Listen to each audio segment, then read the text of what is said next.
Alright, moving forward in the boat, we'll get into the main cabin area. Um, this bulkhead that is on the other side, or on the aft side of the head, was replaced, as I mentioned, along with all these other bulkheads. This was the main bulkhead, so it was a pretty important job to get right. And it was tricky because to remove it, we had to cut it in two pieces just to get it out of the hatch. It wasn't, the hatch isn't big enough to fit that full bulkhead in. I guess they put it in before they installed the cabin top, or they are just a lot more clever than I am in terms of getting it in here.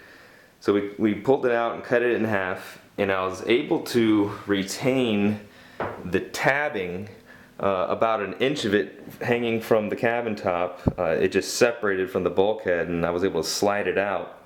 So having that tabbing in there, which just was 3/4 inches thick and 2 layers of fiberglass, one on each side, I was able to cut the new bulkhead using what was left of the old one, and have the two pieces just slide back into that tab slot at the top, and it fit right in its old space.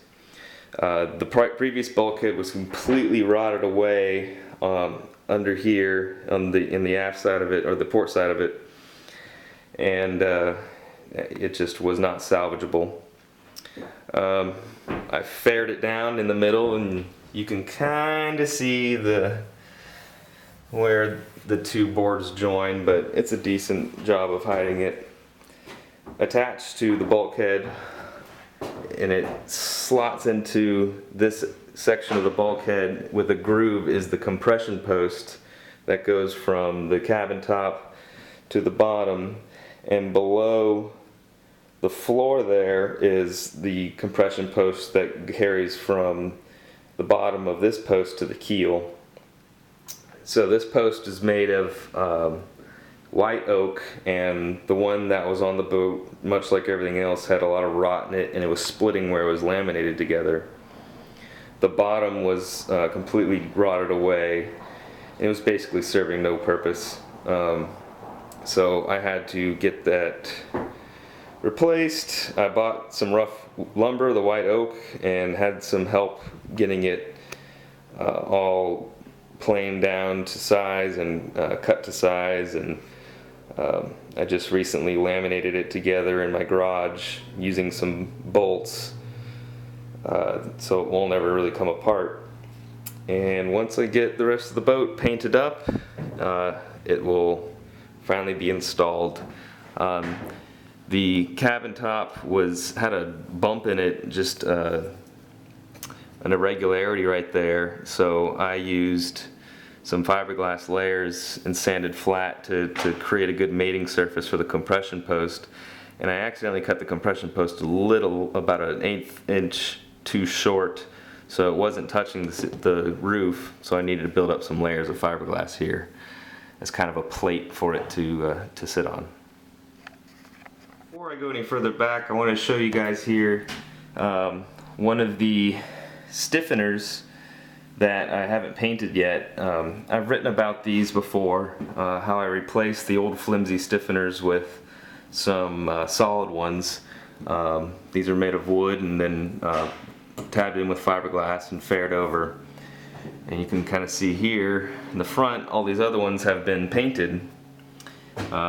They've been primed and painted white along with the rest of this part of the cabin. And the cabin top will be covered with panels, so they'd come up to here with trim. So these will look pretty nice, and each of them on the face has a big long piece of teak trim that I've got off the old ones. Moving back from the bulkhead, here on the port side, this is the double berth here in the main saloon with the lockers underneath it. The back of the berth kind of starts at that hole and angles up, and that makes it a couch, but the back of the couch flips up to create a bunk bed right here. So it becomes a single bed on the top and a double bed down here on the bottom. It's pretty nice. You can see there, this is the bottom of the main cabinet that goes along this section. It was fiberglassed into the hull, so before I painted everything I needed to get that installed with fiberglass. And the rest of the cabinet is all done and mocked up in my garage and ready to be installed after this gets painted. You can see here it's also attached to another piece of bulkhead that had to be replaced. You can see this one's not painted, and that's kind of what it looks like on all the edges of the bulkheads. You can see that it's been epoxied up and sealed on all the edges, but the faces have been sanded.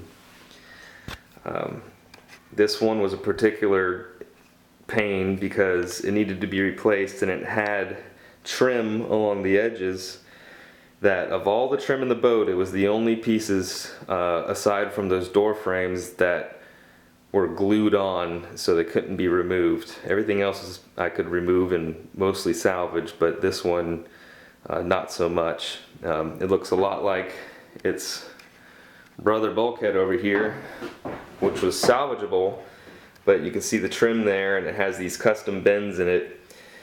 And of course I lost this one. I tried to get it off through some interesting ways, but failed in the end and eventually broke it. So I'll have to get that made, but it doesn't look too bad for now. Moving down, you can see here I've faired up this part of the floor as well. And under the floors are the water tanks. They're each 50 gallons each. I've cut big holes on the top of them for inspection and cleaning ports, and I know a lot of Downeaster owners have mentioned that their tanks were rotted through or corroded through, but mine seem to be okay. You can see the baffle's bent in there. It's not bent in this one, if you can see that, but there's a little bit of rust staining on the edges, but it's really light, and it basically comes off with a wipe of a finger. So they still need to be cleaned out a couple more times before I apply the covers. I've drilled and tapped bolt holes for each of the covers, so they fit nice and snug with a gasket. Going down below there is the bilge, and I'll get to that in a minute. Over here on the starboard side, you can see is another bench berth with lockers underneath it and behind it. All along this wall are teak slats that I was able to recover and restore. You can see here's where the chain plates go. Once I have everything done and painted, I'll be able to install those. You can see up here on the sides, I've started to install the framing system for the side panels. You can see I had to make a ring for each window. The paneling I initially used was a pine beadboard, but the stuff was really flimsy and I kept breaking it even after gluing the sections of the paneling together and fiberglassing the backs. I think I've decided to move away from what I did, and try something different, maybe a plastic version of it, or maybe solid boards. But it's tricky because I made those before I installed the windows, so they fit where they need to go, because it's easy to trace the boards once they're against the wall from the outside to get the exact window shape.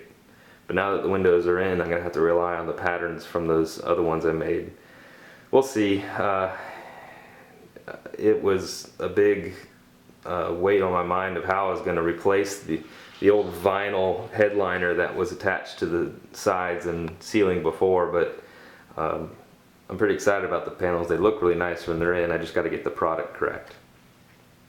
Under here, this is the that main berth again in the saloon, or the main bench, you know, looking back towards the galley. You can see I had to do a lot of fiberglass up here, and that's where I've replaced core on this side of the cabin top. It was wet, and I found it recently. I thought I was done with the core work, but not so much. So that set me back a few weeks, but I think I got all of the wet core, and it continues along there under the galley. And that was important, and I discovered it when I was mocking up the cabinets, and the cleats that the cabinet panels go on was screwed directly into the cabin top, and when I screwed it in and left there for a couple days, I came back to remove the cleats, and they had water stains all over them that came in through the screw holes, so I knew I had a problem. I didn't want these cabinets to rot away again. So I had to fix that issue, and it was not a fun job. Looking aft, over here, behind this bench is the cabinet that has all the electronics going into it and out of it. Right here is the main battery switch and circuit breaker, which I've just ripped out, and probably going to make a new one with some newer equipment. All the wires are going to be rewired and everything's going to be replaced, but I had all the wires retained in here for the longest time just to be able to mimic the runs and everything, but it was just such a bird's nest. I decided to rip it all out and start anew. None of the runs or any that are all that difficult either, and the only difficult one was coming from the panel in here through back to the engine room. But I cut myself a hole right here that'll be hidden by the floors to be able to access that run better, so that's no longer an issue. This is where the navigation desk goes, which of course it's not there. It's in my garage waiting to be restored, but that will be a project. You can see drain hoses from the deck trains. As I've mentioned a couple times before, these deck trains used to be higher, basically making this pipe straight, and it drained very poorly because of that, so I moved them down. Right here used to have that hole in it, but it's been fiberglassed up, and I cut new ones down there. Back here is more cabinets and bookshelves that I need to remake. The big old locker down here below the start of the quarter berth, that's basically the end of the starboard side of the cabin back there into the quarter berth with more storage, and someone can sleep there, or we can throw a bunch of junk in there. Who knows what we'll do. Over here on the galley side, you can see here, this is where the sink goes, and below that is the beginning of the bilge down there. I'm gonna fill in that hole, which used to have the paddle wheel speed transducer, but I'm going to a triducer, or even not going to use a paddle wheel. I don't know yet, but I'm getting rid of that hole, and that's the sink drain next to it. That hose comes from one of the ice boxes and drains into the bilge. You can see over here there's some holes that I've glassed in and faired over, and those used to hold the bilge pump switches and high water alarm. And it was a strange setup, bolted to a 2x4 that was bolted to this wall right here. It went down into the bilge and held the bilge pump float switches, which were wired in over here with the switches over here, but the bilge pumps were all the way back there, and it made for some weird wire runs, and I didn't like it. I'm going to move the switches back here, probably on that bulkhead, or maybe back here, but they'll be closer to the bilge pumps themselves. And I just wanted the float switches in the same spot as the pumps, so that's why I made that change. To the left of the sink is some sort of compartment. It has a lid with a wooden cutting board on it. I'm not sure what that is. I think it's a trash can, but I could be wrong. If any Downeaster owner or boat owner knows what the heck it's for, please let me know. I think it's insulated, I'm not too sure, but you can see some repairs here. I've still got to paint this and the ice boxes. I'll be using a 2-part paint for that, so it cures up nice and won't continue to release solvent into the air once it's done and painted. But you can see here was the freezer. It's just the smaller of the 2 ice boxes. Here's the big one. I may or may not install a refrigerator system using these boxes. I've written about this before, but I'm considering going to one of these cooler style refrigerators. It basically looks like a cooler, a big cooler that's powered and can keep things cold and even freeze. And I can get one just about the size of this space right here, that I can maybe build a tray that'll slide out and basically use that as my refrigerator. And the idea behind that is those things are more reliable and less power hungry than installed refrigerators, and they're not really that expensive compared to them either. So I'm considering that route right now, and maybe using the cooler freezer to make ice, to use these as just regular old ice boxes, or alternatively they'll just be storage. But I still haven't ruled out installing a refrigerator system. I'm just leaning the other way. I may use this one as the main one. I may use the smaller one to conserve energy. But I don't think I'll have a full system running with a refrigerator and a freezer. I just don't see that as likely. For some reason, this refrigerator had a big hole cut into it that was just covered with a piece of plywood and some glue, but I assume was once used as a door.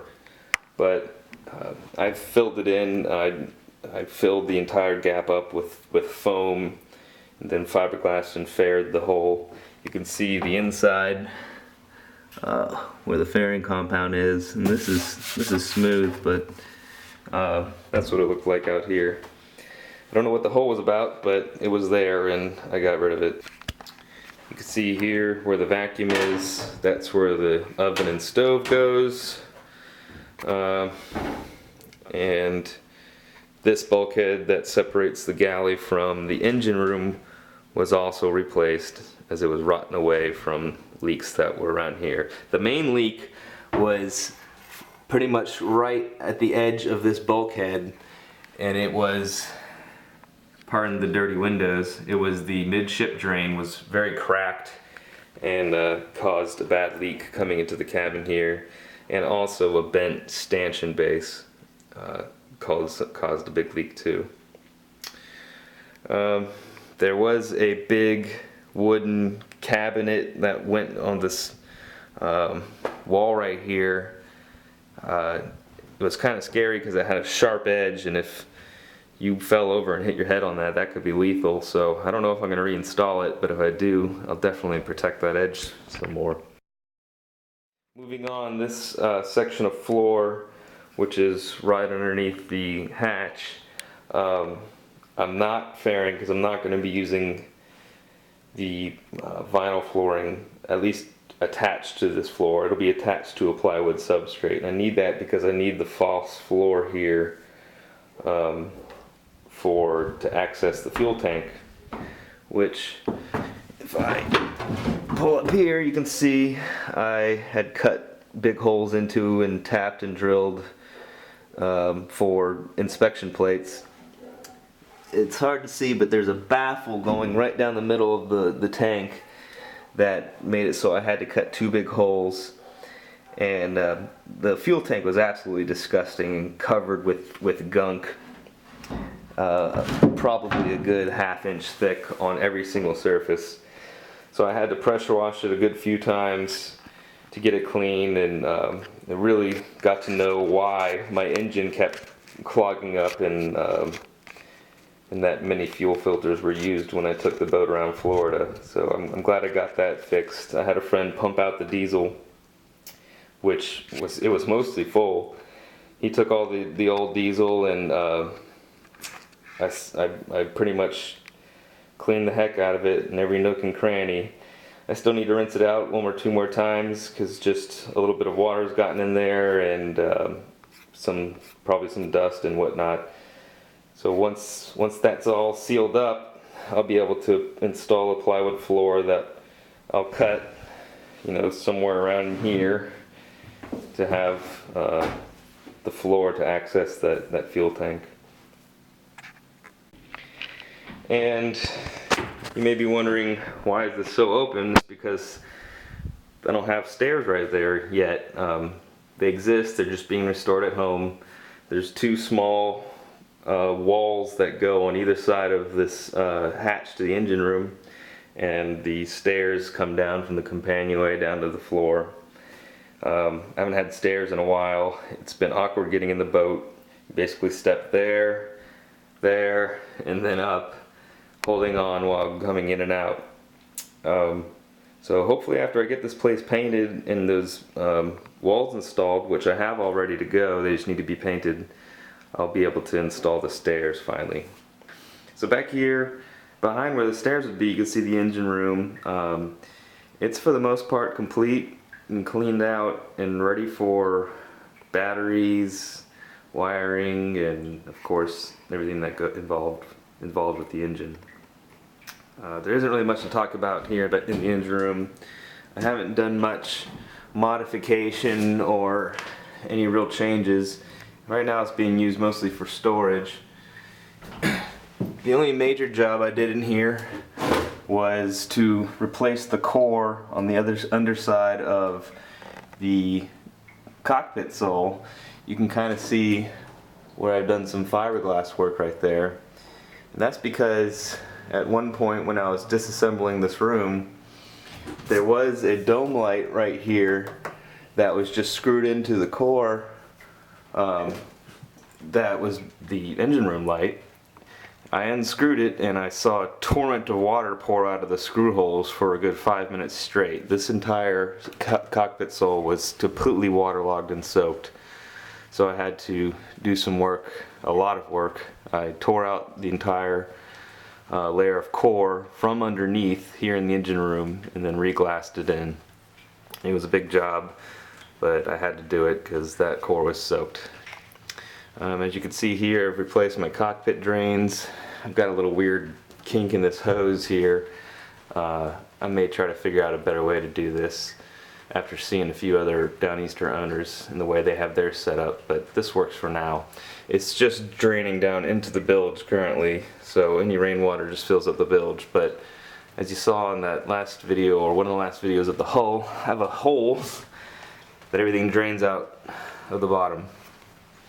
See, I've just got stuff in here, storage. There's the propane locker and the propane locker drain set up. There's that area back there with some extra storage. You can see my deck drains. And below this is the bilge. It's about 4 feet deep from that point on. And right down this edge right here is where the bilge pumps and switches will go. Of course, this is where the engine sits. But it's about 3 inches of water that's still sitting on the bottom of the boat that doesn't get drained out of that hole I drilled on the side of the keel. So I'll have to, vacuum that out. And the bilge needs a few more pressure washings. It's gotten a couple already, but all the dirt and grunge and little objects fall down there still while I'm still working on the inside. So once most of the work is done in here, which is very close to being there, I'll be able to finish up cleaning out the bilge, install some pumps, and I can seal up that hole that I drilled to drain that bilge water. Thanks once more for watching, and I will see you next time.